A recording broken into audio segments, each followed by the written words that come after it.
بەناوی خوای گەورە سڵاوتان لەبێت بەڕێزان لە بەرنامەی ئەمڕۆ باسی ڕێکەوتنی یاشتی بۆ کۆتایی هێنان بە جەنگی غەزە دەکەین. ڕێکەوتنەکە چی لە خۆ دەگرێت؟ ئایا بە تەواوەتی کۆتایی بە جەنگ هاتووە و لێکەوتەکانی دوای 7 ئۆکتۆبەر چین و بۆچی حەماس لەم کاتەدا بە ڕێکەوتنەکە ڕاستی بوو و بۆچی ترامپ خۆیاتۆتە خۆرڵاتی ناوەڕاست و دەیەوێت کۆتایی بە جەنگ بێنێ. دوای 7 ئۆکتۆبەر ڕۆژهەڵاتی ناوەڕاست چی بەسەرات؟ ڕووداوەکانی ئایندە چی دەبن؟ 7 ئۆکتۆبەر بڵێن ئایا ڕووداوێکی مێژووی بوو؟ دەراویشتەکانی تاکوێ دەڕۆن و لە ڕابردوو دەراویشتەکانی چی بوون؟ ئەم پرسیان لەگەڵ هەرێک لە بەڕێزان مامۆستا شێرکۆ سعید لە ستۆدیۆ، هەروە لە هەڵەبجەوە دکتۆر عەبدوڕەحمان محەممەد عارف مامۆستای زانکۆ قسەی لەسەر دەکەین. سوپاسی ئامادەبوونتان دەکەین. مامۆستا شێرکۆ بەخێربێن، سوپاسی ئامادەبوونی جەنابەت دەکەین. لەسەرتا لە بەڕێستان و دەست پێ بکەین. دەمەوێت سەرنجی بەڕێز بزانم لەسەر ڕێکەوتنی ئاشتی بۆ کۆتاییهێنان بە جەنگی غەزە. یەکلا بۆ تۆ بڵین ئاگر بەس یاخود تاو جەنگی غەزە کۆتایی هات؟ سوپاسانەکەم بۆ میواندارەکەتان بە پێ ڕێکەوتنێکە کراوە ئیمڕۆ کە چەند تەمەن لە ماوەی 2 هەفتی ڕابردووە ئیشی لەسەر کراو دەدوای ئەو پێشنیاری کە ترامپ کردی بۆ ئاشتی و کۆمەڵە وڵاتی لە نەتەوەی گەوتەکان بۆ کۆکردەوەنەکە ناویان لە وڵاتانی عەرەبی ئیسلامی 8 وڵات بوو. دیار پێشنیارێکی خستە بەردەست و بەپێ ئەو پێشنیارە بێت کە قۆناغەکانی ئاشتی دەست پێکات. ناڵێن کۆتایی هاتووە، ناڵێن بەتاوەتی شەڕ بن بردبووە لە ئیمڕۆ شەڕ وەستا، بەڵام قۆناغەکانی تری دیارەخراوەتە قۆناغی ئایندەوە و خاڵەکانی خراوەتە قۆناغیان دەکات. بێ بە پێ ڕێکەوتنەی کە ئیمڕۆ واژووی لەسەر کرا، قۆناغی یەکەمی شەڕ کە کشانەوەی زایۆنیزم و وەستانی شەڕ بوو و گۆڕینەوەی دیلەکان بوو، ئەو قۆناغە دەستی پێکرد. بەڵام زۆر قۆناغی تری هەیە، وەکو مەسلەی ئایندەی حەماس چیە بێ لە ناو فەڵەستین و ئایندەی چەکی حەماس چی بەسەر دێت و ئاوەدانکردنەوەی حەماس غەزە چی دەبێت، ئەوە دانراوە بە قۆناغی ئایندە گفتوگوی لەسەر بکرێت. بەڵێ بەس وەکو جەنگەکە کۆتایی هاتووە، قۆناغی یەکەمەوەیە کە وەکو جەنگ ئێستا جەنگ وەستاوە، وەکو شەڕ بڵێ، وەکو دیلەکانیش بڵین ئەو ئازادکران بڵین بیزەم ڕۆبیستی زایۆنی قارەی زایۆنی لەگەڵ نزیکەی 2000 فەڵەستینی چۆن بڵین 2000 لە بەرامبەر 20 بوو ئەو ڕێکەوتنێکە کراوە. ئەو ڕێکەوتنە بڵێ تاوان لە ئەنجامی ململانێکی زۆرا بوو کە حەماس داوای ڕێژێکی زیاتریە کرد و ئیسرائیلیش خۆی نێدا بەدەستەوە هەتا دوا قۆناغش هەتا دوێنێ شێویژوە تا ئەم بەیانیش گۆڕانکاری لە ناو قایمەی دیلەکانە کراوە، ئاڵگۆڕی تیا کراوە، هەتا بۆ نمونە تیانە بۆ 142 کەسیان بکرێنە دەرەوەی غەزە، بەڵام لە ئاخیرا 16 کەسی کەشی بۆ زیاد کرد. لە کاتی دقی بەربوونەکەیە هەتا بڵێن مژدانیان دابوو بە کەسوکاریان وا بەرە بن، قایمەکەی گۆڕانکاری بەسەر ناو بڕیاریدا کە نابێت لە غەزە بمێنە بێ و 16 کەسش نەفی کرێن بۆ میسر. لەبەرەوە لە ململانێکی زۆر قوڵان، بەڵام بەعام مەسلەی گۆڕینی ئاڵگۆڕی دیلەکان کرایە سەرەتای نیەتپاکی هەردوولایەن، سەرەتای نیەتپاکیان بڵێ کلیلی دەرگای گفتوگۆ دەستی پێکرد لە گۆڕین دیلەکانەوە کە تا ئێستا حەماس ئەیوت ئەبێ زایۆنیزم لە بەرامبەر دیلەکانە شەڕ بوەستێنێ، زایۆنیزم ئامادە نەبوو، تەنها ئامادە بوو دیلگۆڕینەوە بکە. بەڵام کاتێک حەماس ئەو بڵێن گفتەی کە وەرگ لە ناوبژیوانان کە زایۆنیزم لە بەرامبەر گۆڕینی دیلەکانە شەڕ بێکجاری ئەوەستێنێ و پاشەکشەکە لە پاشەکشەکە لە غەزە بۆی حەماس هاتە سەرخەت و بڕیاریدا دیلەکان ئازاد کرد. باشە، لەوانەی کە بڵێن گیراوی فەڵەستینی ئازاد کراون، خەڵکی بڵین سەرکردەی تێدایە، چکە پێی ئامار 1966 کەس گیراوی فەڵەستینی لەلایەن ئیسرائیل و ئازاد کراون. سەرکردەی تێدایە یاخود لە کێ پێک دێن هەر حەماسن یاخود لایەنەکانی دیکەی فەڵەستینیشی تێدایە؟ پرسی بەردانی دیلەکان حەماس کردوێتە پرسێکی نیشتیمانی، کردوێتی پرسێکی نیشتیمانی و تەنها لە حەماس و لە جیهادی ئیسلامیا کۆی نەکردێتەوە، هەموو لایەنەکانی تیا بۆ نمونە جەبهەی شەعبی، حەرەکەی فەتەح، لایەنەکانی تر هەمیانی تایە و لە کۆی ئەو ئەو بڕیار وا بوو کە 5 قیادەی زۆر بارز کە حکمی هەتاهەتایی هەنەیەکە لەوانە مەربار بەرغوسیە، ئەحمەد سەعاداتە، عەبدوڵڵا بەرغوسیە، چەند کەسانێکی ترن. بەداخەوە ئیسرائیل هەتا کۆتا دەقەژملی نەدا ئەوانەی ڕزگار نەکرد، چونکە لەو باوەڕەیە بوو ئەوانە سنوارێکی تازن و محەممەد زەیفێکی تازن ئێرەوانە بەربدەنەوە دیسان سەرەتای شەڕ دەست پێکاتەوە جارێکت. لەبەرەوە بەداخەوە ملی نەداهاتام لەو دیلانێکی مڕبەردران ئەو قیادە دەرەجەیەکانی تیانە، بەڵام کەسانی کەشی تایە کە بالفعل جێگا دەستیان دیار بوو لە قیاداتی فەتەح بوون یاخود لە قیاداتی حەماس بوون، بەڵێ ڕزگارکردن. باش، بەس ئەو قۆناغی یەکەمی بڵین کۆتاییهێنان بە جەنگ و ئازادکردنی دیلەکانە بڕیارە بڵین هاوکاری مرۆیی و پزیشکی و خۆراکوانە بگات بە غەزە. جارێ خۆناغەکانی دواتری دیار نییە وەکو حکمڕانی غەزە وەکو چەکی بزوتنەوەی حەماس. ئەوەی کە لە پرۆتۆکۆلە 20 خاڵێکە باس کراوەشتی زۆرتیایە وەکو نەخشە ڕێگایەکشتی زۆرتیایە، بەڵام لە هەمان کاتیشا وا باس کراوە بۆ هەموارکرابێ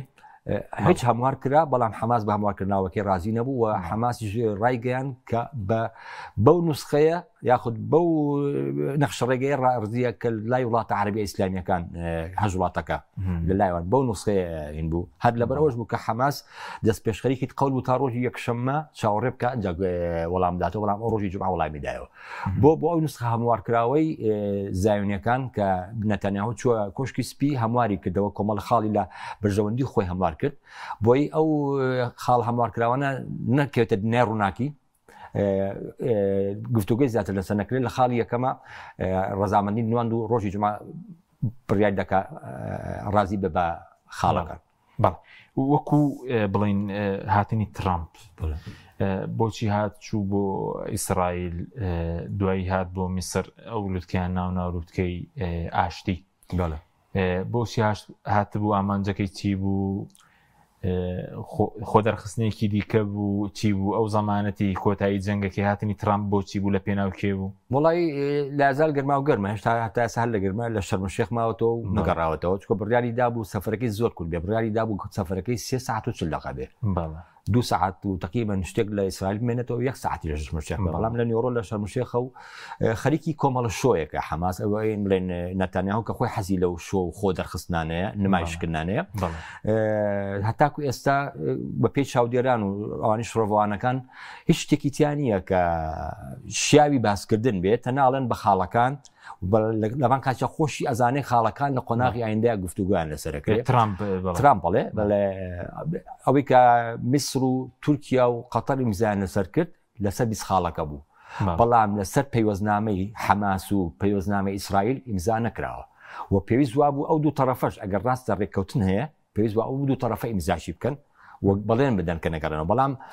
دەرەوەی عرف وەکو باسکرا ئیمڕۆ ترامپ کۆمەڵی زۆر شتی گەورەی کرد کە لە دەوری عرف و دیموکراسی بوو لە سەفەرەکەیە لە کۆمەڵشتا بۆ نمونە داوای کردو لە ڕێسی ئیسرائیل عەفوی نەتانیاهو بکە لەو تاوانانی کە لە سەریەتی ئەمە لە دەوری عرفە بڕیار وا بوو هەر خۆی سواری نەتانیاهو سوار تایارەکەی خۆی کا لەگەڵ خۆیان بیبا بۆ میسر کە نەتانیاهو داوت نەکرابوو بۆ کۆنگرەی شەرمەشێخ ئەمە لە دەوری عرفە. سپاس دەکەم دێمەوە خزمەتت دکتۆر عەبدوڕەحمان بزانم ئامادەیە کاک دکتۆر سپاسی ئامادەبوونی جەنابشت دەکەین. دوای دینە سەر لێکەوتەکانی 7 ئۆکتۆبر بەڵام دەمانەوەی خوێنەوەی بەڕێزشت ببینین بڵین ئێستا کە ئاڵوگۆڕی دیلەکان گیراوانی فەڵەستین کرا و دۆخی غەزە دەرکەوتنەوەی حەماس ئەو لووتکەی کە لەوێ هەبوو چی تێدا بوو چیت لێ خوێندەوە؟ بسم الله الرحمن الرحيم الحمد لله والصلاة والسلام على رسول الله. سپاس بۆ جەنابتان. ئێمە تەنها نابێت لەو چەند چرکەیەوە بیا و چەند سەعاتەوە کە ئەمڕۆ ترامپ مەجموعەیەک لە سەرکردەی وڵاتانی کۆ کردەوە، تەنها لەو چەند سەعاتەوە سەیری ڕووداوە گەورەکان بکەین. اینجا بەڵکو پێویستە ئێمە کۆڵەیە بگەڕێنەوە بۆ سەرەتایی ئەگە بکرێ و بگونجێ بۆمە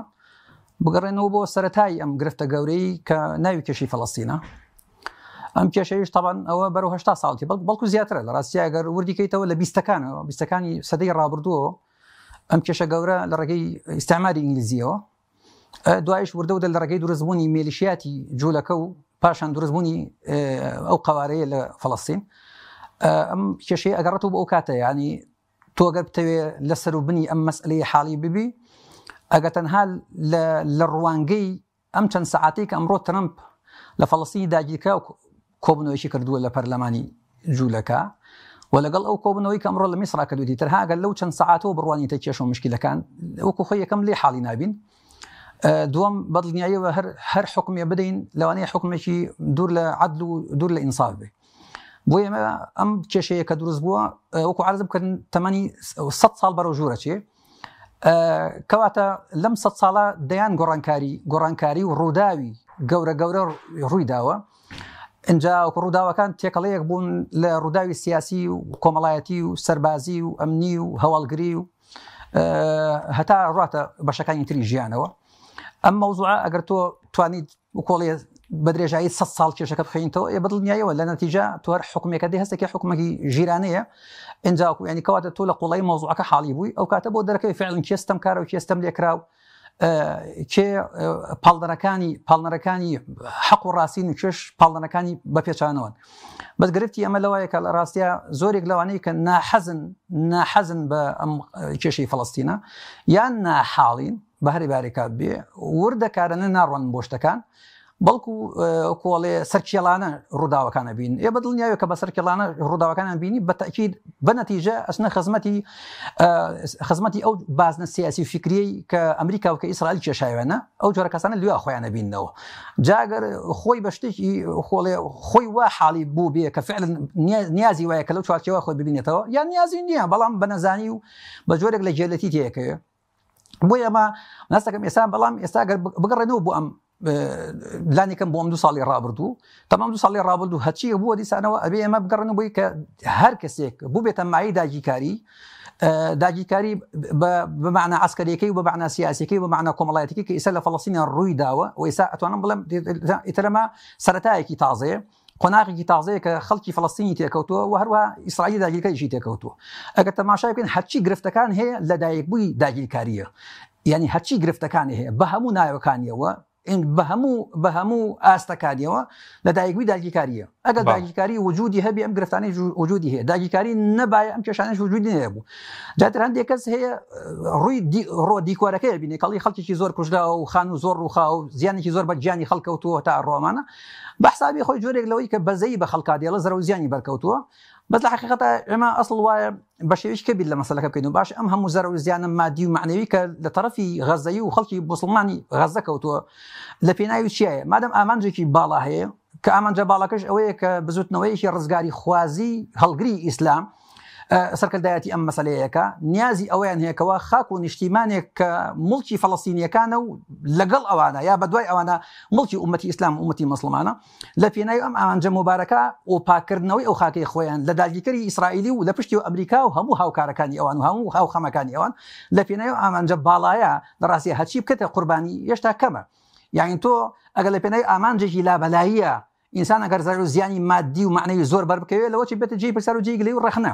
بەس لە پێناوی ئامانجێکی باڵا تۆ سەیری ئەوە ناکەیتەوە فعلا زەر و زیانەکە کەمە یا زۆرە سنووری هەیە سنووری نییە بۆیە لە ڕاستیە هەرچیەکە ئێستا بینرێ بەبارە ئیجابیەکەیە کەەوە خەڵکی غەزە ئیسفادیان لێکردو و بەبارە سەلبیەکەیە کە کەوتووە بەسەر ئیسرائیلەکانە و ناوەش هەندێک زەر و زیانی مادی و معنەوی کە کەوتووە بەسەر خەڵکی غەزە ئەبێمە لەم منتەڵەقەوە تەماشایەکەین لە منتەڵەقێکەوە ئامانجێکی باڵا هەیە ئاواتێکی گەورە و بەرفراوان هەیە کە ئەسڵ وایە هەموو ئینسانێکی فەڵەستینی ئازا و ئنجاق و سەربەخۆ لە فکریا و هەموو کەسێکی مسلمان و تێگەشتو لە دینی خۆی و هەموو کەسێکی ئازادی خوازیش کە الحەمدە خەڵکانێکی ئازادی خواز لەم سەرتا و سەری دنیا لەم فەتەی ڕابردوودا پێشگیری ئەو مەوزوعیان کردووە ئەبێ لەم منزوڕۆی تەماشاکە مادەم ئامانجێکی باڵا هەیە لە پێناوی ئامانجە باڵا کە بێتە دی ئێ بەدڵنیاییەوە مەجموعەی زەرە و زیانی مادی و معنەیان بەرەکەوێت وەکو جەزائیریەکان کەوا زیاتر لە ملیۆنێکیان کۆڵی شەهید بوو اینجا وەکو لە ئیستعماری فەڕەنسی ڕزگاریان بوو ئەو وەکو ئەفغانستان کە چەند ملیۆن ئینسانیان تیا شەهید بۆ بریندار بوو اینجا وەکو لە ئیستعماری ئەمریکی و پێشتر لە ئیستعماری ئیتیحادی سۆڤێتی و پێش ئەوان لە بریتانیەکان ڕزگاریان بووە لەبەرەوە دائیمەن ئەبێت تۆ تەماشای ئامانجی باڵا بکەی لە پێناوی ئامانجی باڵا هەر خزمەتێ بکرێ هەر تەصحیح و قوربانیەک بدرێ اینجا کو نابێت تەماشای ئەو بکرێت تەماشای ئامانجەکە هاتوۆتە دی یا ناتوۆتە دی ئەم مەوزوعی ئەم ئەخیرێش مەسەلەی لە ڕاستیە ئێمە توانین بڵێن ئەوەی کە زۆر مهمە یعنی ئینسانی عاقڵ ئینسانی بەوجدان تەماشایەکەی بڵێن حەماس تەنها خۆی لە خوارەوە و خوای گەورەش لەسەرەوە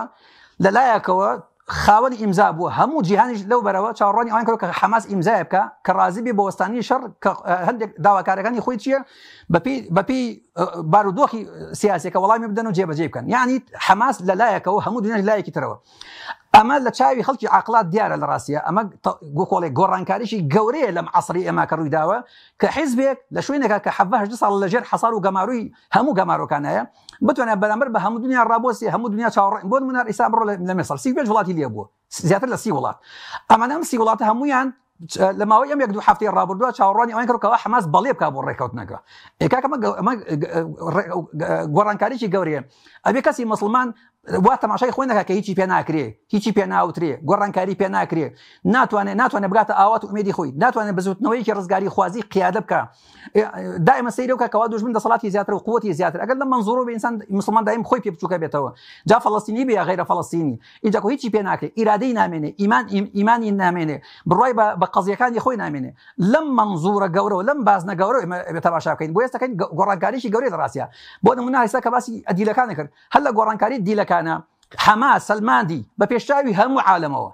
عالەمەوە بە کافر و مسلمانیەوە بۆی کەوا وجدانی هەوەی وجدانی نییە ئەوەی کەوا ئازادی خواز و ئازادی خواز نییە حماس سلمانی کە کەسێکە قیەمێکی باڵای هەیە بەرامبەر بە دیلەکان مامەڵەی ئەو لەگەڵ دیلە لەو پەڕی ئینسانیەت و لەو پەڕی ئیسلامیەت و لەو پەڕی ئەخلاقێکی بەرز و باڵا بووە بەڵام ڕێک و پێچەوانە ئیسرائیلەکان لەگەڵ دیلە فەڵەستینیەکانە خاڵی لە هەموو ئەخلاقی خاڵی لە هەموو ئاینی خاڵی لە هەموو یاسایەک معقول هەر ئێستا بە چاوی سەر ئەیان بینی کەوانن لە پاسەکان دابەزن بێ بە باوەش هەڵیان بگرن ئێمە معنای چی کاکە معناوە کە لەو پەڕی ئەشکەنجاش جیاون بەڵام ئەوانەی کە لای حماس بوو تەماشاکە ئەڵێ ئاسکی کێوین وا لە سیارەکان دابەزمێنەوە ڕۆ هیچ عیبێکیان نییە نەبەرسیان بۆ نەتیونیان بووە يعني لە ڕاستی ئەمە بەس تەنها بکەیتە پێوە هەستێکی کەوا زاڵم کێ و مەزلوم کێ داگیرکەر و داگیر کراو کێ لەسەر حەق و کێ لەسەر باتلە بەس لەم منزوورەوە ئێتر باسی شتەکان دیکە ناکەیت مامەڵەی حەماس لەگەڵ دیلەکانە مامەڵەی ئیسرائیل داگیرکەر لەگەڵ دیلەکانە بێتە پێوەرێکی باڵا بۆ کەسێکەوە باڵا بیرەکاتەوە ئەبێتە پێوەرێکی ئەخلاقی بۆ کەسێک لەسەر ئەساسی ئەخلاق بیرەکاتەوە ئەبێتە پێوەرێکی ئاینی و ئیمانی کەسێک لەسەر ئەساسی ئیمان و وەروە لەسەر ئەساسی ئینسانیت بیرەکاتەوە تێگا کە حەماس لایەنێکی ستەملێکراوە بەڵام قیەمی هەیە بەڵام ئەخلاقی هەیە بەڵام ئیمانی هەیە بەڵام پیاوەتی تیا هەیە ئەمە بۆتە نمونەیەکی باڵا کەس ناتوانێت لەو دنیای ئینکاری لەو مەسەلەیە بکە مەگەر کەسێک خۆی کڕکە خۆی کوێرکە لە مقابلەشە ئەوەش کەس ناتوانێت خۆی کڕکە لەوەی کەوا ئیسرائیل لە ڕاستیە بوونەتە مای شەرمەزاری خۆیان ڕیسوایی خۆیان اینجا و ڕیسوایی مرۆڤایەتی لەم سەردەما بەهۆی ئەوانە لە ڕاستیە کە ناشیدین مامەڵە لەگەڵ ئەسیراکەن ئاڵ و گۆڕکردنەکەشی بۆ خۆی تەتەوەرێکی گەورەی لە ڕاستیە لایەنێکی بێکەس بێدەسەڵات گەمارە دراو بتوانێت بەرامبەر بە 20 ئەسیر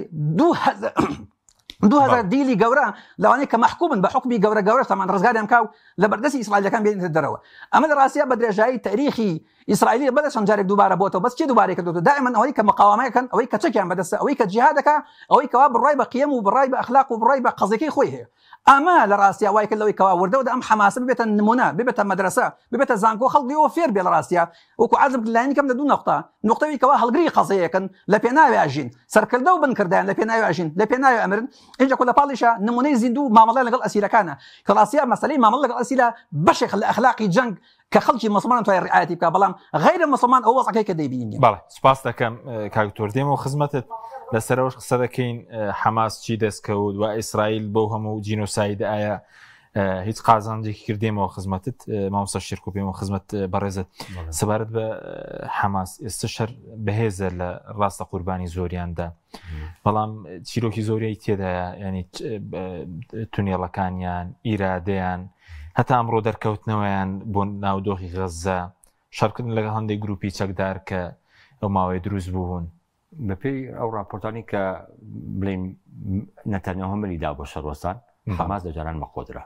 بەڵێ وەکو ڕەمێکم لەژێر لە ڕووی جبەخانەوە لاواز بوو بێ کە ساروخەکانی نەما بەڵام لە ڕووی تەکنیک و شێوازی کارکردن و تەجنیدکردنی کۆمەڵ کەسانێکی گەنجێکی تازە کۆمەڵ راپۆرتی زۆرم خوێندۆتەوە کە حەماس نزیکی 40,000 گەنجی تازەی تەجنید کردو بە ناو ڕێزەکانی کە پەروەردەی کردوون لە ماوەی ئەم 2 ساڵەیە و شێواز و تەکنیکی ئیشکردنەکەشی گۆڕیوە و هەروەها شێواز بۆ پۆلی دەست و پەنجەی نەرم بوو لەگەڵ شێوازی چالاکی فیدایی خۆبەخشیە ئەمانە هەمووی نەتەناهی گەیاندە ئەو نەتیجەی کە ئەمانە مەحاڵە شەڕیان لەگەڵات ببرێتەوە و مێژووی شەڕی تونێلەکانیش لە ڤێتنامەوە دەری خستکە بالفعل ینی ئەوەی کە ترامپ کاڵە بەیبی نەتەنیاهوی بان کرد بۆ کۆشکی سپی تی تۆ خەریکی چیت ئەوەی ئێمە بزانین حەماس بە پێی راپۆرتەکان ڕۆژ بە ڕۆژ بەقووەترە بێ هاوسۆزی جیهانی زیاترە بێت لە ناو وڵاتانی عەرەبیان هاوسۆزی بۆ زیاترە بێت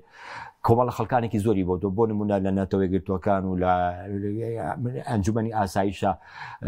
ئاعترافکردن بە دەوڵەتی فەڵەستینی زیایی کرد ئەمانە هەموو کۆمەڵە خاڵێک بوون کە حەماس بالفعل ئیمڕۆ بە تایبەتیش ئەو دوو ڕۆژێک کە ئیبینین دوێن و ئیمڕۆ 7,000 کەسی پۆلیس و ئاسایشی هێناوە شەقامەکان یعنی ئەگەر ئێوە پۆلیس و ئاسایشتانەوێت ئاسایشی غەزەتان بۆ بپارێزێت کە داواتان کردو دروستی بکەن ئەوە من هەمە تێگەشی ئەگەرتانەوێت چالاکی مەدەنی و پاکردنەوەی شەقامەکان بێ ئەوە من هەمە هەنی کاوێ بالفعل ئەوەی کە بۆی دەکە لە حەماس ئەترسان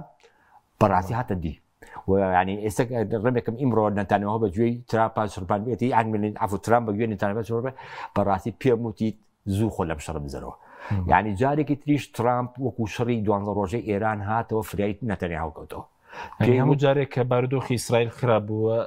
ترامب فريت كوتو تليس لو قناع شري دوان روجي إيران شابه ماشي ترامب فريت كوتو ببلش حركي بيوستان وبماشي وجه سجوا بوشكا يعني أويك أبينين لشقا مكان باسي فوتبولنا كري لنرويج حمازێتە پێشەوە باسی چالاکیەکی مەدەنی ئەکرێ حمازێتە پێشەوە لە شەقامەکانی پاریس لە شەقامەکانی بەرلین لە بەرشەلۆنە لە هەموو وڵاتەکانە لە کەنەدا لە ئوسترالیا لە وڵاتانی کە وەکو بڵێ خۆرکیان هەیە لەگەڵ ئەمریکا وەکو فەنزوێلا و بەرازیل و ئەرجەنتین و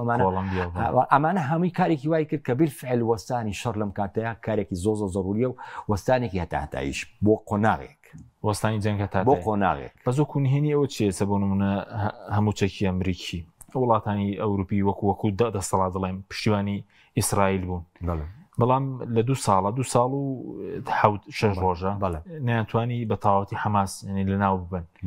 نهێنیەکە چییە نهێنیەکە ئیمانە چییە نهێنیەکە بالفعل یەکەم شت قۆناغی یەکەمی ڕەبتی بینی ئەو ئینسانان و خۆی گەورەیە یەکەم شت ینی ئەمە هیچ مەحاڵە یانی نکۆلیتیانە شتێکی مەحاڵە و بەشایەتی دۆست و دوژمنیش ینی ئەمە کە ینی وەکو بوتمان ئیسرائیل لە بدایەتی شەڕەکەەوە لەسەر کۆمەڵ شتێک گرێ کرد یەکەم شت حەماس ئیرادەی بڕۆخێ جوبەخانەی نەمێنێ خەڵکی لێ هەڵبسێ تونێلەکان کەشف ببن و لە منطقەی غەزە و لە عالەمی عەرەبی و لە عالەمی ئیسلامیشە خەڵکانێک هەستن و دوژی ئەم ڕەوتە قسە بکەن و ئەم ڕەوتە بە شتێکی نانەوا بزانن بە تیرۆری زانن بەڵام بەعکسەوە لە ناو جیهانی ئیسلامیان خۆشەویستتر بوون لە ناو غەزەیەکانە هیچ دەنگێکی ناڕازی نەبوو و ئیمان و ئیرادەی حەمساویەکان و مجاهیدەکان بەقووەتر بوو کارێکی وای کرد کە وەزانن بەڕاستی مەحاڵە لەگەڵەمانەیە شەڕ بکرێت و شەڕ ببرێتەوە لەمانە بۆیە ملیاندا و باوەڕم وایە ملدانە ئەمە ینی بەڵێ وای خوێنێتەوە کە حەماس ڕزامەندی داوە بە شەڕوەستانم وکو مامۆستا باسی بەس دەڵێن بۆچی هەندێک خەڵک دەڵێ بۆچی پێشتر ڕێک نەکەوت بۆ ئێستا ڕێک دەکەوێت هەنەمیش ئامادەیەوە بووە ئاشتی و ئەوانە حماس لە مانگی یەناری ئیم ساڵا بە ڕێکەوتنەکە ڕازی بوو لە قۆناغی دووەمی ڕێکەوتنەکە ئیسرائیل پەشیمان بووە هەمیشە حماس ئێستا ئیمڕۆ حماس پێڵێ لە کاتی دیلدانی ئەسیرەکانە ئەڵێت ئەم دیلانی کە ئیمڕۆ بەرمانەدا ئەمانتوانی لە مانگی یەنایرە لە مانگی یەکە ئەمانەمان بدایەتایەتێ بەڵام خۆت نکۆلیت کرد کە خۆت بەرپرسیاری لە کوشتنی ئەو 20 ئەسیرەی کە ئێستا بە دوای ناگەڕێن لەژێر داروپەردوی خانوەکانن ئەو کاتەشێن بڵام ئەو کاتە ئەوە بوو کە ئیسرائیل ملی نەیەدا کە لە غەزە بکشێتەوە باوەڕی شوا بوو کە بێ حەماس بکرێتە دەرەوەی غەزە و دەرکێنە دەرەوە بۆ شانێک بەڵام دوای وچانێک دوای بڵێ زۆران بازیەکەی گوشمێکی تی زۆران بازی بۆی دەرکەوت کە مەحاڵە و خەوان بە کورتی سەبارەت بۆی کە ئێستا نەماندیوە مجاهیدێکی حەماس بێ جیهادی ئیسلامی بێ کەتیبەکانی قەسام بێ سەرای قودس بێ هیچی بە زیندوی کەوتە دەست ئیسرائیل نەخێر ڕاستە ڕەنگە شەید بوو کۆتی بێتیشی ئیلانێ بڵێن بەرگری کارێک بوو بێت مجاهیدێک بوو لە شوێنێکە لە شوێنێکی لە موقعێکە چکۆوی کەین بوو بڵێ ئێسێمە بە پشتۆ بەداخیان بینێ بەڵام تەبیعەتی مجاهیدەکان ئەوا بوو بە جلێکی مەدەنیەوە ئەجگەم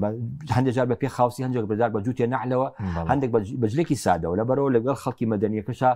زۆر لێک جیان نەکرانەوەنە لەبەرەوە لانە لێرە و لەوێت کەسانێک کوژرابن کەسانێکیش گیرابێتن بەڵام ئیرادەی بەرزیان تا ئێستا کەسێکە نەهاتوونەتە سەر تەلەڤیزۆن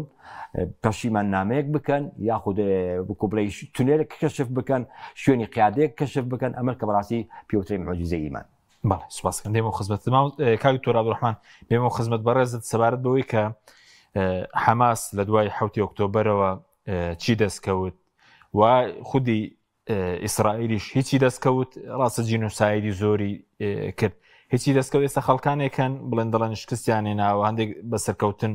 وێنای دەکەن بەڕێز دەگەر بۆمان ڕوونکەیتەوە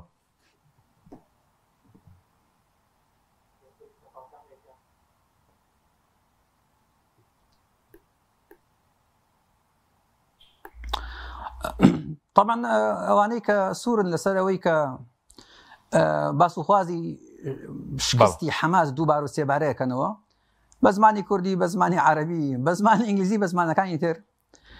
باسی ئەومان بۆکەن ئەیانەوێ قەناعەتمان پێ بکەن کە حەماس دۆڕاوە ئەم جیهادی نەبردووەتەوە بۆ تەمایە زەرەر و زیانێکی زۆری مادی و معنەوی و هەتا ڕۆوانە. تەمان ناتوانانی ئەمانە بڵێ ئەم جۆرە کەسانە باسی حەزی خۆیانەکەن نەک لەسەر ئەساسی بەڵگە و بەیان بیدەن بەدەستەوە ئێمە تێبگەین کە فعلا لەسەر ئەساسی بەڵگە و بەیانی یەکلاکەرەوە کە فعلا حماس لەم جەنگە پیرۆزە دۆڕاندوێتی ینی وەکو عازمکردن باسی حەزی خۆیانەکەن ئەگەڵ بەڵگە و بەیانێکیان هەیە بیدەن بە ژوێمانە لەوانەیە مناقەشە بکرێ بەس لە ڕاستیە تاوەکو ئێستا ئەوەی کەوان و تویانە زیاتر کۆڵەیە لەسەر ئەساسیەوەی کەەوە ئاواتی ئەوە ئەخوازن ئاواتی ئەوە ئەخوازن کە حماس تووشی شکستێکی گەورە بێ اینجاوەکو خۆیان لە ڕاستیە لەناو ئەو سیستەما بینەوە سیستەمە جیهانیەکەی ئەمڕۆ کە لە ڕێگەی میدیاوە بەتایبەتی لە ڕێگەی میدیاوە ئیتر باسی بازنەکانی کە ناکەین لە ڕێگەی میدیاوە کە یەکلا بووەتەوە لە دژی حماسە ئەم جۆرە کەسانش خۆیان لەو باز نابینیوەتەوە لەبەرەوە ناچارن ئەو قسانە کە بە ئینگلیزیەک لێ بیکەن بە عەرەبی و دوایی بیکەنەوە بە کوردی هەر یەک شتە لە ڕاستیە هەمووی مەجموعەیەشتە یعنی وا پیشانی بن کە حماس شکستی خواردووە بەس لە حەقیقەتە ئەم مەوزوعە بەم شێوە تەماشا ناکرێ. جارە پێش هەموو شتێ ئێمە بۆی قسەکەی ڕابردوم کرد ئەو کەسانە کەوا سەرپێی سەری مەوزوعانەیەکەن تەنها لە ڕوانگەی 2 ساڵی ڕابردوو یعنی لە ڕۆژی 7 ئۆکتۆبەرەوە لەو لەحظەیەوە تەماشای ئەم ڕووداوانەیەکەن ئیتر ئاگیان لە حەوت یا ئاگیان لە پێشی 7 ئۆکتۆبەر نیە یانە هەر باسی بکەن ئەجینا بێ وەکو عەرز بکەن ئەبێ باسی 10 ساڵی ڕابردوو بکرێ کەمە ئیستیعمارێکە هەتەنا ئیستیعمارش نییە وەختی خۆی بۆ نمونە ئیستیعماری فەڕەنسی چۆتە جەزائیر بەس لێ نەماوەتەوە یعنی بۆ نمونە بچێ 2 ملیۆن فەڕەنسی بێنێ لە جەزائیر دایان بنێ و بڵێ کاکەیتر ئەتانکەم بە بەدیلی جەزائیریەکان ئیستعماری ئەمریکی کاتێکە لە ڤێتنام شەڕی کردو بڵێ کاکەوە ئەوە 5 ملیۆن یا 10 ملیۆن ئەمریکی منە لە ڤێتنامە دامنا وەکو بەدیل و ئەدی خەڵکە ڤێتنامیەکان دەرکەن لە ڕاستیە ئیستعماری ئیسرائیلی ئیستعمارێکە یعنی زۆر تایبەت لە خراپیە طبعا ئەوش ئیستعماری ئیستیطانیە بە زمانی عەربی یعنی ئەو هاتووە خەڵکی وڵاتەکەی دەرکردووە اینجا لە جیاتی ئەوانە خەڵکی کەی هێناوە لە هەموو دنیاوە یعنی هەرچی خراپەکار و هەرچی عەسابە و سەرسەری و شەلاتی ئەم دنیای هەیە کە بە نزیکەی 70 بۆ 80 زمان قسەیەکەن هاتووە لەناو فەڵەستینە کۆیان کردوێتەوە ئاجا بۆیە ئەمە مهمە لەم منزوڕ تەماش ئەمری بە ڕۆژێک و بە 2 ڕۆژ نەبوو تا ئێستا مەوزوعە بەردەوامە لە ڕاستیە بەس مهمەکە لەوایە دوای 100 ساڵ لەم ڕووداوە گەورەی داگیرکردنی فەڵەستین کاتێککە 7 ئۆکتۆبەر ڕۆدا کاتێک کە 7 ئۆکتۆبەر ڕۆدا لەسەر ئەساسی ئەو هەموو ستەمە هەمەلایەنەی کە بەرامبەر بە خەڵکی فەڵەستین کراوە تۆگەل لەم ڕوانگەیەوە تەماشاکە هەستەکەی کە فعلاً تێگەی کە مەوزوعەکە لەکوێوە سەرچاوی گرتووە و عیلاجەکەی و 7 ئۆکتۆبەر تا چەندێک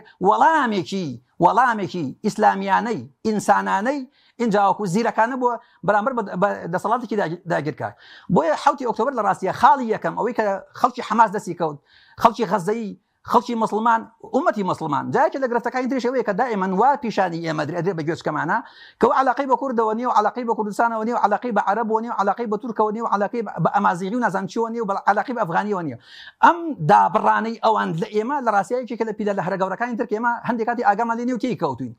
بۆ ئێمە لە ڕاستیە ئەوەندە ئاسار و شوێنەواری ئیجابی بۆ سەر غەزەی و بۆ سەر ئومەتی ئیسلامێکێک لەوانە یەکێک لە خاڵ هەرە گەنگەکان یعنی بە 7 ئۆکتۆبەر هەناوی ئیسرائیل هاتووەتە خوارەوە هەناوی جەرگ و هەناوی هاتووەتە خوارەوە یعنی جارێکی تر ئیسرائیل ناتوانێت خۆی طبیعی کاتەوە بچێتەوە ڕۆژانی پێش 7 ئۆکتۆبەرەوە ئەم لە ڕاستیە ئەم بوومەلەرزەیە کە تووشی وەزعی سیاسی و بارودۆخی عسکەری و بارودۆخی ئەمنی و ئەوانە بووە بۆ ئیسرائیل لە ڕاستیە جارێکی تر دۆخی طبیعی بوون نابینێتەوە یعنی لە پاڵیا سەردەمیە بوو هەتا پێشی 7 ئۆکتۆبەر ئایان و ئیسرائیل واتە فەڵەستین داگیرکراو ئامینترین شوێنە ئەمانی تیا هەیە بۆ هەموو جولەکێک لە دنیا کە ئەتوانن لێ ژیانی خۆیان بەسەر بەرن ئێستا شتەکە عکس بووەتەوە کە فەڵەستین داگیرکراو خراپترین شوێنە بۆ کەسی ئینسانی جوولەکە و ڕۆژێکی دەرهەتاوەکو ماون لە دنیا چەند ساڵی کە ئیسرائیل بێنێ هەست بە ئیسراحەت ناکەن لە وڵاتی خۆیانە بۆیە تەماشاکە هیجرەی عکسی دروست بووە لە 1-2 ساڵی ڕابردووە ئەمە نقطەیەکی مهمە چونکە من ڕاستیە لە 7 ساڵی ڕابردووە بە هەموو عەرەب و بەڵکو بە هەموو دەوڵەتانی ئیسلامی ئەمە نەکرا وا بکەن لە ئیسرائیل کە هەستکا بە ترس هەستکا بە تۆقین هەستکا بە قەلەقی شعوبکا بۆی کە دوژمنی هەیە یعنی پێشی 7 ئۆکتۆبەر ئیسرائیل یەکلای کردبوویەوە کە فەڵەستینی چی پێ ناکرێ هەموو عەرەب تەسلیم بووە وڵاتانی ئیسلامی هاتوونەتە ژێربارەوە تەطبیع بەڕێوەیە هیچ کێشە و مشکلەیەکمان نییە ئاشتی لە ساسە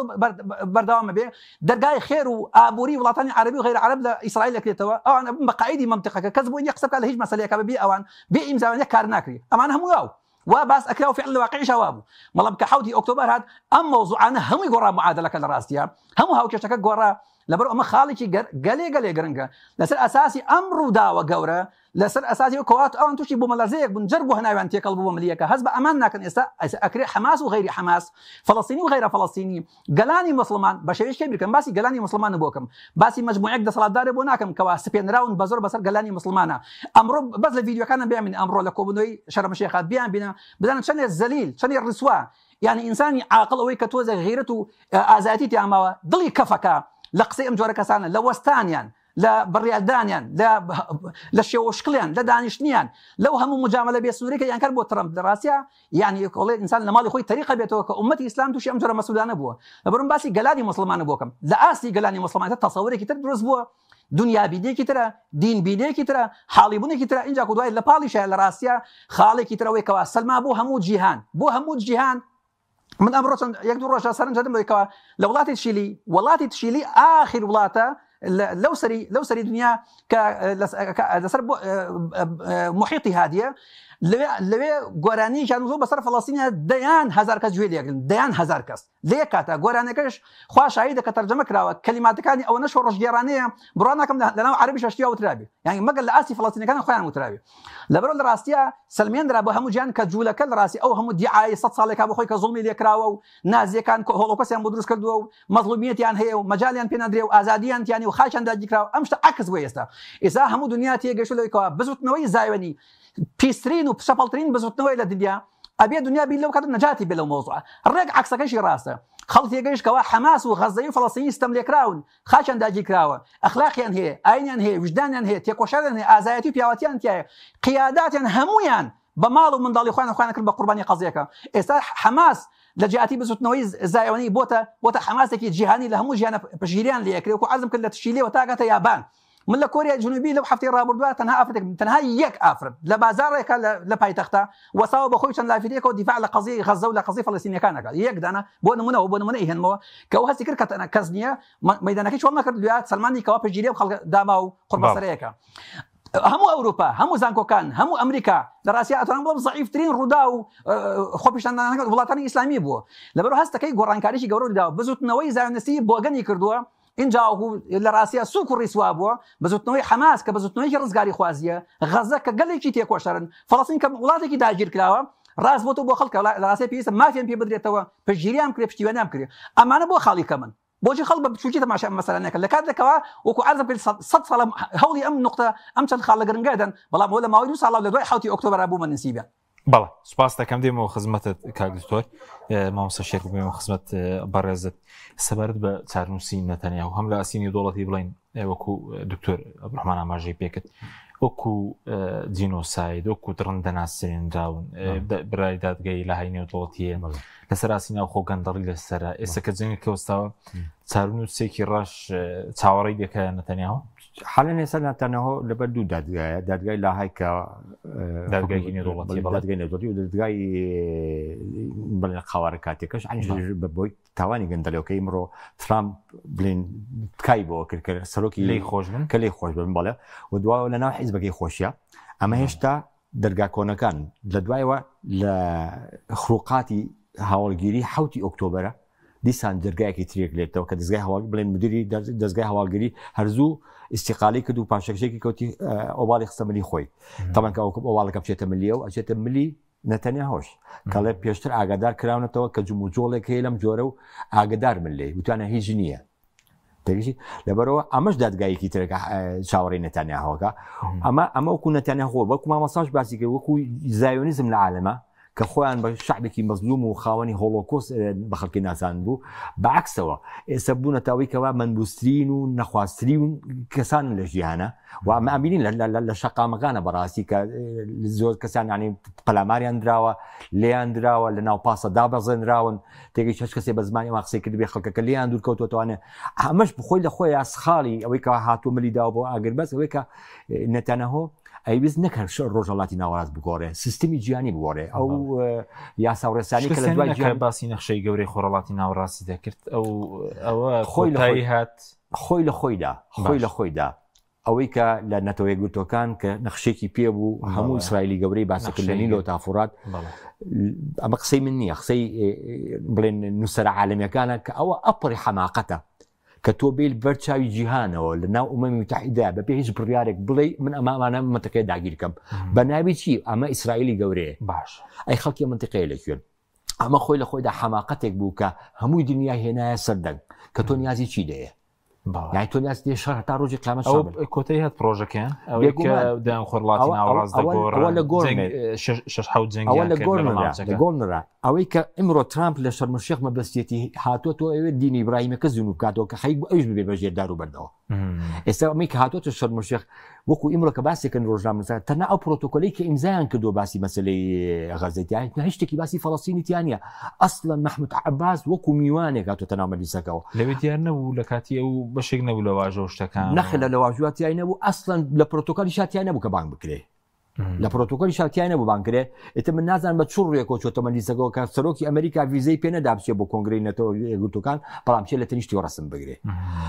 کابێ ئیمڕۆ ترامپ هات پرۆژەکەی کە بۆ ئاشتی کە لە ڕۆژڵاتی ناوڕاستە بیسکە ئەو پرۆژەیە زین و بکاتەوە نەتەنیاهۆ خەریب و داری بەسەر بەردیۆنەیەڵێ و نەشی هێشتووە چکە ئێستا حالێن ئیمارات و سعودیش کە بەحساب دوو دەوڵەتن هاندارن بەحرینیش کە بەحساب لەوانن کە ئایانەوێت بە دینی ئیبراهیمی بشنە سەر پرۆتۆکۆلی دینی ئیبراهیمی و ئاشتی لەگەڵ ناوکان ئێستا وانیش حیل لە ناوڵاتەکانی خۆیانە حەزەرێکیان کە ئێستا سعودیە ڕەبتی ئەوەی کە شەڕی غەزە بوەستێ شەڕی غەزە بوەستێ اینجا من ئامادەم باز لەو مەوزوع بکەم کابێ نەتانەهۆ کۆمەڵە پرۆژەی زۆری ڕوخان کەوکو بڵێن گەڵێن حەماقەت ینی گێلێتی خۆی بەس ماوسەیمە دەبین جەنگکە بوو لە لوبنان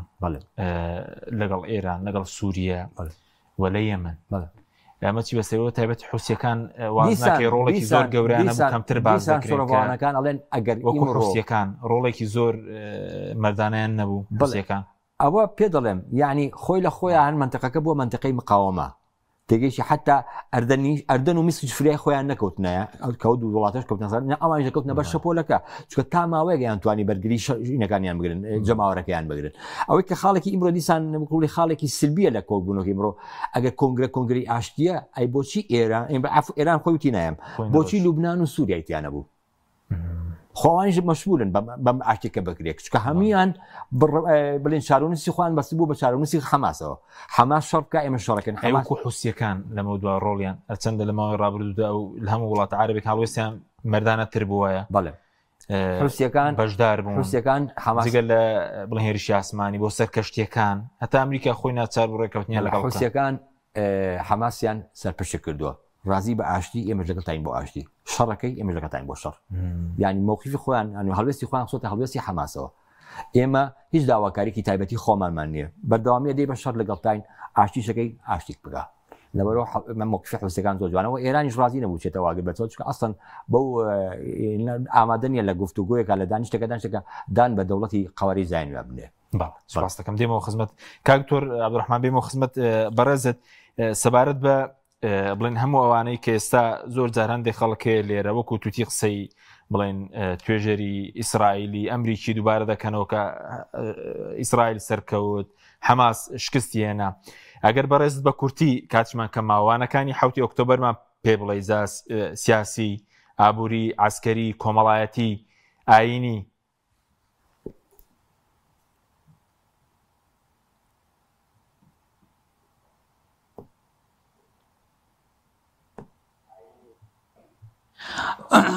لە بۆ هەر ئاینەکە بە من لەمەی ئەخیران نەجوابی جەناب بودەمەوە لە بۆ هەر ئاینەکە بیر و باوەڕی جیهادی کە لە ڕاستیا تا پێشی 7 ئۆکتۆبەر زۆر بەمان لە زانایان و هەتا لە بانخوازان و هەتا لەلایەنە ئیسلامیەکان باسی ئێرە ناکەم من باسی دنیا هەموو یەکەم لە باسکردنی مەوضوعی جیهاد ینی کەم کەس ئامادەی ئەوی تیا بوو لەسەر مینبەر یا بە نووسین باسی مەسەلەی جیهاد و ئەوانە بکە خاڵێکێکە لە خاڵە هەرسەکیەکان زیندوکردنەوەی فیکر و بیر و باوەڕی جیهادیە کە لە هەموو کاتێکە ئومەتی مسلمان گەلی مسلمان پێویستی بەم جۆرە فکرەیە کە خەڵکی خۆی لەسەر ئەوە پەروەردە بکە خاڵێکی تر لە ڕاستیە زیندوکردنەوەی مەسەلەی بەشێکمان هەیە لە ناو بیر و باوەڕە پێ وترێ وەلا ئوبەڕا مەسەلەی وەلا ئوبەڕا مەوضوعێکە گەلێک مهمە لە ڕاستیە ئەم نقطەیەش ینی 7 ئۆکتۆبەر توانی زیندی کاتەوە ئینجاکو قۆڵی کاتەوە وامان لێ بکاتە کە هەست بکەین بۆی کەمە زۆر پێویستان بە وەلا ئوبەڕا هەیە پێشتر ئێمە کەم تەرخەمیمان تیا کردو لە ڕاستیە لە غیابی باوەڕبوون بە مەسەلەی وەلا ئوبەڕا يعني شتي وا کراوە لە ئاستی کەسایەتی و لە ئاستی حیزب و لە ئاستی ڕێکخراوە تەمان لە باسی دنیای ئیسلام هەموو وەکەم هیچی لەگەڵی ولا ئەوبەرا یەکی نەگرتووەتەوە بۆیە لە ڕاستیە 7 ئۆکتۆبەر ئێمەی ناچار کرد فێریکردن کە بێ مراجعێکی وردی ئەم بابەتە بکەینەوە وا بکەین لەوەی کەوا ئەم پەروەردەی کە لە پێشا کردومان لە ڕابردووە کردومانە لە ڕاستیە کەلوکسورێکی تایە خاڵێکی تر ئەوەی کە 7 ئۆکتۆبەر دیسانەوە فێری کردینەوە تێگەاندینەوە هەر بۆ غەزەینە هەر بۆ فەڵەستینە بۆ هەموو دنیای ئیسلام لە ڕاستیە حتا بۆ موسڵمانانی دەروی دنیای ئیسلامیش ئەوەیە کە بوونی دەوڵەت بوونی دەسەڵات بوونی دەستور بوونی ئیدارەدانی کۆمەلگا ئەسڵ وایە مەسئلەیەکی استراتیجی بێت لە مێشکی هەموو مسلمانێکە اینجا هەر بە مناڵیەوە پەروەردە بکەی و تێبگەینرێ جا کچ بێ کوڕ بێ هەتا گەورەی بێ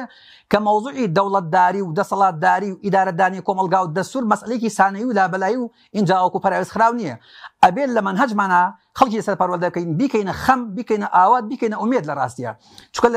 لە غیابی نەبوونی دەوڵەتێکە کە ئیسلام تەبەنی بکا بە تەواوەتی لە دەستورەکەیە لە تەعلیمیە لە تەندروستیە لە پەروەردەیە لە ئەوقافیە هەتا ڕۆمانە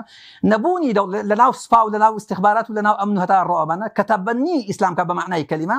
نەبوونی ئەم جۆرە دەوڵەتە کارێکی کردووی کە ئێمە لە ڕاستیە نەبوو خۆمان وەکو گەلانی موسڵمان هیچمان پێکرێ کەوتونەت ناو مەجموعەیە سژنی گەورە سژنی گەورە ناودراوە سایکزبیکۆ اینجا کۆ هێڵێکی وەهمی سایکزبیکۆ دروست بۆ لە بەیمانە کەس علاقەی بە کەسەوە نییە هیچ گەلێک خەم لە گەلێکی تر ناخوا هیچ قەومێ خەمێک لە قەومێکی تر ناخوا اینجا کۆ تەعەسوبی لە سەداسەدی هەیە بۆ خاکی خۆی بۆ وڵاتی خۆی اینجا کۆ لە مقابلشە ڕقی لە ساسەیە بۆ وڵاتی خۆی بۆ گەلەکانی تر کە لە کات دەمە پێچەوانەیە بەدین پێچەوانەیە بە ئەخلاق پێچەوانەیە بە ئینسانی بوون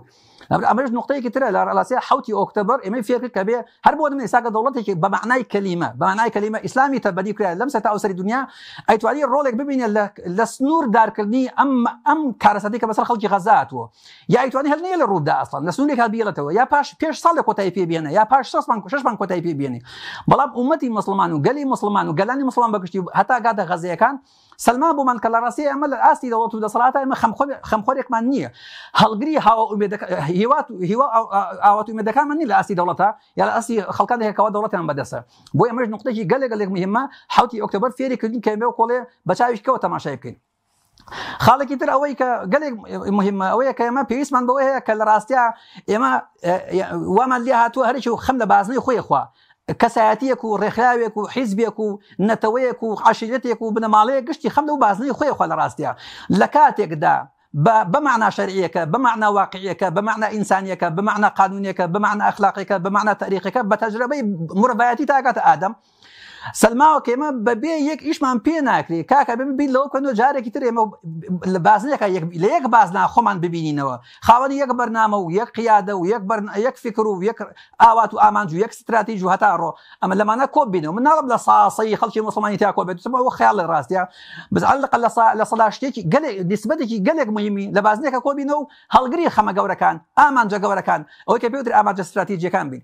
ئێمە بەتەنها سلمان تەنها جاوەکو حیزب یاوەکو گەل بۆ نمە کورد بە تەنها خۆی عەرەب بە تەنها خۆی کە پاچە کراوە ئەمازیغی بە تەنها خۆی کە پاچە تورک بە تەنها خۆی هەکەزا هەتا کاتە فارس و ئەفغانی و نازانم بلوچیەوە بە تەنها لە ڕاستیە گورگان خوات کلاوین ئیستعمار هاتوو داگیری کردوین هیچمان بە هیچ دەبووە خاکی داگیر کردوین ماڵ و سەرەوت و سامانی بدوین خوێنی ڕێشتوین نێشتۆ بگەین بە ئاوات و ئومێدی خۆمان ئەیتر کاتی ئەوەیە 7 ئۆکتۆبر فێری کردین لە زۆف و بارودۆخ و دنیای بێکەسیە فێربوون کە پێویستە بین بە کەسی یەک بین بە پشتیبانی یەک لە ڕاستیە ئەوش بەچی لەسەر ئەساسی دینداریکی ڕاستەقینە لەسەر ئەساسی ئەو قورئانی کە خوا ناردوێتی لەسەر ئەساسی ئەو پەیامی کەوا پێغەمبەری پێشەوە بەڵای کردوێتەوە نابێ ئەم بهێڵە وەهمیانە کە دروست بۆمان وامان لێ بکاتەکەوا بین بە دژی یەکا پشتیوان یەکتر نەبین ئەمانە مەجموعەی خاڵی گەلێک مهمن 7 ئۆکتۆبر ئێمەی فێر کرد ئێمەی تێگەیان ئێمەی حاڵی کرد بەدڵنیایەوە 7 ئۆکتۆبر نە بە ئەم مۆزوعانە کاڵتر ئەبوونەوە اینجا وەکو لە ئەخیرە ئەمردن کەس بە کەس نییە و کەس خەمی لە کەس نێخوارد بەس هەستەکەی نەوعەما تانازەیەک ئەگەر بە تەواوەتیش دەرنەکەوت بێ لە ژێرەوە جۆرێک لە کوڵان هەیە لە ڕاستیە کوڵانێکە لە ناخی خەڵکە لە ڕۆحی خەڵکە لە فکری خەڵکە لەم سەرەتا ئەو دنیا مسلمانان و ئازادی خوازانیش نقطەی ئازادی خوازانیشم گەلێک پێم بێ لە ڕاستە چکە ئینسان شاوی هەبێ و وجدانی هەبێ و ئینسافی هەبێ و وەفای هەبێ خەڵکانێکن کە ئازادی خوازن لە دنیا ئەوانش هاوخەمی ئێمن هاوڵی ئێمن ئەکرێ ئیسفادە بکەین لە تااقەتی ئەوان لە عەقڵی ئەوان لە تەجربەی ئەوان ئەبێ شکری خوا بکەین کە واقعی دنیا ئێستا ئاوا گۆڕاوە بە بەرژەوەندی مسلمانان دێفەرموو مسلمانی برای مسلمان بەرنامەیەک بۆ خۆ دابنێ پێ لە استراتیژیکی گەورە بکەرەوە ئەم خاڵانەی کە باسم کرد لە خۆتا بێنە ڕەدی تاوەکو تۆ فریای خەڵکی بکەوی نەکەوە چاوەڕام بکەی کە خەڵک بێ بەدەمی تۆ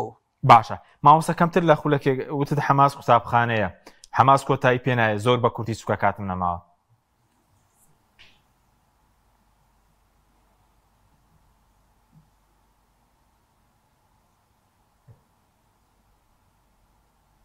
حماس وەکو عرضم کردی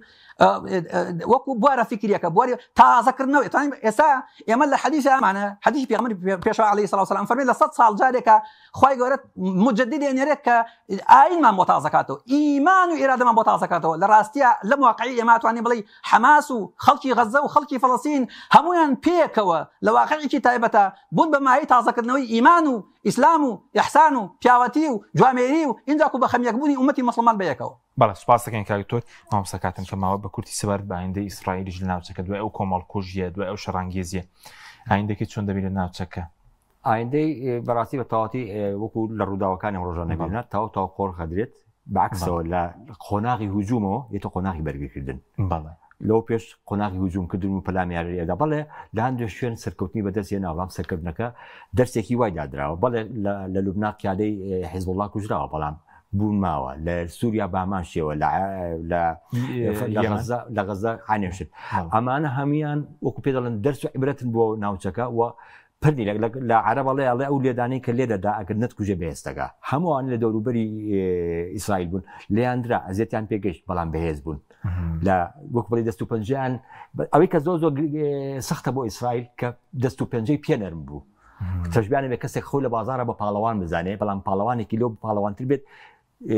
ئیهانەی بکە ئەمە وای لێکە خەڵکی تریشی پێخۆش بێ ئێستا ئیسرائیل لەوە ترساوە کە شکۆی شکاوە شکۆی جێشەکەی شکاوە شکۆی دەستگای هەواڵگەری شکاوە کە توانناوە خەڵکی دەستگای هەواڵگەری بێ ئەوەی کە من زۆر بەس خەڵک بە کورتی دەڵێن چۆن شکۆشکانی خەڵک دەڵێن ئەوە 670,000 شەیت 170,000 بیندار هەیە لە شۆرشی ڕزگاری خوازە دایمە کوژرا و زۆرە بۆ چکە دوژمن و داگیرکەر خۆی سیاسەتی خاکی سوتا بەکارێنێ وەکو کوردستانی خۆمان زۆترین ئەنفال و زۆترین کیمیاباران و زۆترین چکە ئەوێت لە بڵێن ڕزگاری خوازەکان و بەڕستکارەکان لە ناو کومەلگا دەبێنێتە دەرەوە ناشرینەکە بۆی هەندێک کەسی ئێستا لە ناو کوردی شەڕاستی وەکو شرۆڤاوانێک تەناو لایەنە خوێنەوە کە زۆترین عەدەد لە حەماس کوژراوە زۆترین عەدەد لە ماڵ وێران بۆ بەڵام لەمان کاتە حەماس قەول وابوو لە غەزە دەرپێتە دەرەوە مایەوە قەول وابوو چەکەکەی بکێتە جێگای پرسیارەوە ئەمە کۆتا خاڵ باسی کەم کە حەماس بووە چیرۆکێک وەکو ئیمڕۆ باسەکرێ بۆ چیرۆکێک بۆ داستانێک کە باس ئەکرێ بۆ گەورەکان تا پێی بەخەبەر من و نەک بۆ منداڵەکان تا پێ بخەون ئەبێتە داستانێک منداڵ ناخەوێنێ گەورەکانە بێ بەخەبر بێنێتەوە زۆر گرنگ. سوپاس دەکەین مامۆستا شێرکۆ سعید لە ستۆدیۆ هەروە دکتۆر عەبدوڕەحمان محەممەد لە هەڵاب دۆ سوپاسی بەڕێزیشی دەکەین سوپاس بۆ بینەرانی بەڕێز سوپاس بۆ هاوکارانم خواتان لەگەڵ.